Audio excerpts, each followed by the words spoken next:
we get into shootouts, it's like gang stuff going on, I don't know what to do. He said, I don't know what to do either, but I got 2 books for you. One is The Art of War. Have you guys heard of The Art of War, anyone? Yeah. All right, The Art of War is a book on strategy. So Art of War was written in like the 13 to 1400s. It's a book that was from Asia. The author is Sun Tzu. He was a military strategist. So in the book, it teaches you how to think strategically, how to plan strategically, how to make moves strategically. It's like a game of chess and how to think moves ahead. So he gave me that book and I read that book. Then the second book he gave me was the autobiography of Malcolm X. Has anyone heard of that autobiography? Okay, you heard of it? So that book right there single-handedly changed my life. I read that book. The first of the book he talked about, his name was Detroit Red. He used to be a pimp, he was a player, he had prostitutes, he sold drugs and stuff like that. So his name was Detroit Red. He lived in Boston, he lived in Harlem. So I'm reading the book and I'm like, oh, this is similar to me and my friends. But further on in the book, he goes to jail for doing a robbery in the white community. And when he goes to prison, he's introduced to something called Islam. You know, have you guys heard of the religion of Islam? There could be some Muslims in here. But it's the black version. It's called the Nation of Islam, which is a group in the United States.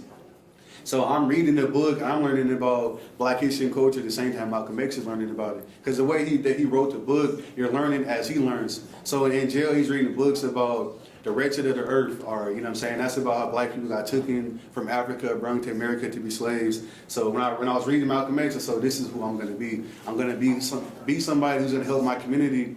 So he spent 8 years in prison, and while he was in prison, he met a guy named the Honorable Elijah Muhammad, who was a founder of the Nation of Islam. So he took Malcolm X under his wing, then Malcolm X exploded the Nation of Islam. They went from 4,000 members to about 1 million members within 6 months of him getting out of jail. Because he was teaching black people like, yeah, you got to know your history, you got to know your culture. Don't listen to the white man, listen to black people. And then it was a book called The Black Man's Guide or something like that, where it talks about an economic plan for black people, for black women, how to carry ourselves, how not to carry guns in our communities, how not to pimp our women out, all these type of things. So I'm reading this book, I was like, okay, this is the book I'm going to use to catapult my life. So after I read the autobiography of Malcolm X, I went on to read several other books.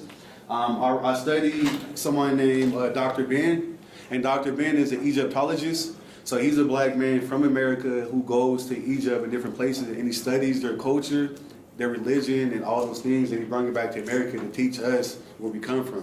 So Dr. Ben, and all these people I'm talking about, you can Google. If you Google Dr. Ben, you're gonna learn a lot about Egypt, black history. You'll learn about the dollar bill, where the symbols come from on the back, with the pyramid on the back of the dollar bill, with the eagle. So he taught me all those things. So Dr. Ben was a great person. And then Sister Soldier, has anybody heard of Sister Soldier? What do you know about Sister Soldier? All her books. Okay. All right, so she wrote a book called The Coldest Winter Ever. And The Coldest Winter Ever was a book about a young black girl that lived in New York. She was like 16 years old. Her dad was like a drug dealer. Her mom was like a fashion person. So her dad got raided and went to prison. So it's the story of a young black girl growing up in the ghetto by herself, going to foster homes, having a prostitute in order to get money. And so I read that book by Sister Soldier and I was like, oh my goodness. And then she wrote a book called Midnight. It's about a black boy similar to Winter, but it's about his story of growing up in the hood. He immigrated here from Africa, but when he got here, his dad went back to Africa. His mom was here with 3 kids, and she was African, so he was in the streets hustling, stealing, doing things to help his family out. He went to prison, and he got out. He learned his culture. So I found out about Sister Soldier, and I wrote a novel because of her. The next person I studied was Dr. Frances Cresswell. Has anybody heard of Dr. Frances Cresswell? Well, she created a concept called the ISIS Papers, and she talked about how the reason why racism exists is because white people fear genetic annihilation. Because white people are 10% of the global population. All the rest of us are 90% of the global population. People of color are 90% of the world population. Europeans are 10%. You can even look at the map and look how small Europe is, look at the rest of the world. And so she discovered that white men with power were fearing genetic annihilation, so that's keeping us in prisons, keeping us uneducated, keeping us in bad situations, so we wouldn't take over and become basically the rulers of the earth. So Dr. Frances Cresswell is a good person to study if you want to find out about racism in a scientific form. So I studied her. Next person I studied was Dr. Amos Wilson.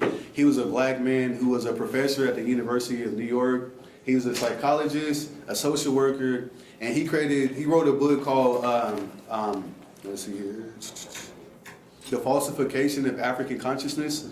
So when I talk about consciousness, it's because it's our mind. So he said when we came to this country, they falsified our consciousness and made it false and made us behave in ways that we wouldn't normally behave if we were still in Africa.